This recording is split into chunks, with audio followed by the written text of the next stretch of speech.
Hello, and welcome to Good News That Actually Is, where 3 to 5 sets you free to thrive.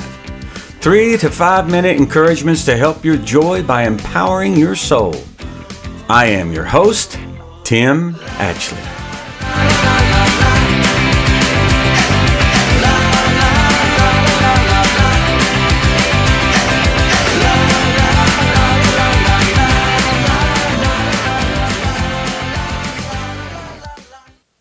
Because of grace and favor with God, Abraham, as a man of faith, prayed for Abimelech and his household to be healed, and they were healed. See, when you begin to realize you're favored, you begin to realize you have some authority. Which kid, parents, all you need to know in the situation of your home as to which kid is viewed by the other kids as the kid with your favor is the one that they always send to you when they want something. I'm not asking them. You ask them. They'll tell you yes every time. You go do it. That's not, yes it is. You go do it. Go ask them because they'll say yes to you. If I go ask, we won't get it. So go ask. See, some of you are laughing because you've had this experience. You've had this experience. But what if all of them equally felt favored? Let's all go ask. It'll up the ante. Even if one of us went, he'd say yes.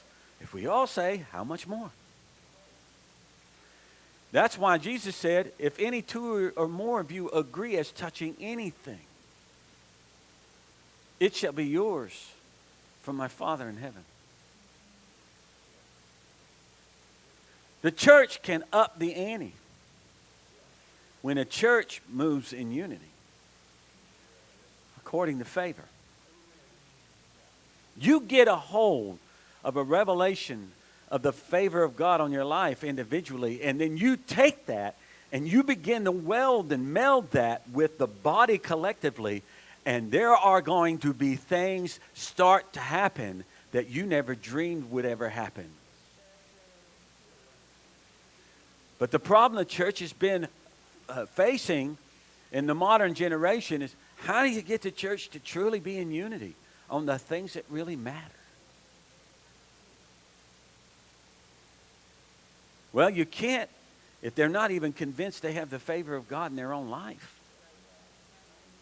Why come to a prayer meeting and do this thing of talking to God and telling him what you'd like to see and what you'd like to have happen, that you want to know his heart, you want to be in partnership with him, if you don't think that he's going to hear you or do anything about what you say? You know what you'll do? You won't come and pray. That's not a condemning statement. It's just a fact. If your friend had invited you to dinner several occasions, and each time you went, they had nothing prepared,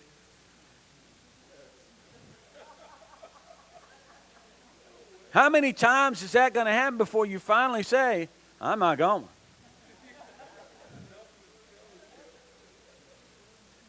Forget it. Wasting my time.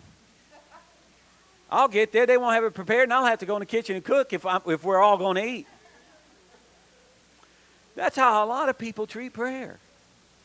And it's kind of sad. It's kind of a subconscious thing. It's not right there on the front of their mind and their heart. But when you look at what prayerlessness is, when you look at the inability to commit, any effort in it, it's usually rooted in, I don't expect anything to come from it. So why bother? I can better invest my time with some other things going on. Same thing's true about sowing the seed of the Word of God into your heart. If you're not convinced because of the favor of God that God intends to take this seed that you're sowing into your heart and your mind and cause it to produce an abundant harvest of fruit in your life, then why read it? You can read a fantasy book and it'll be more intriguing and exciting to you. Thanks for tuning in today.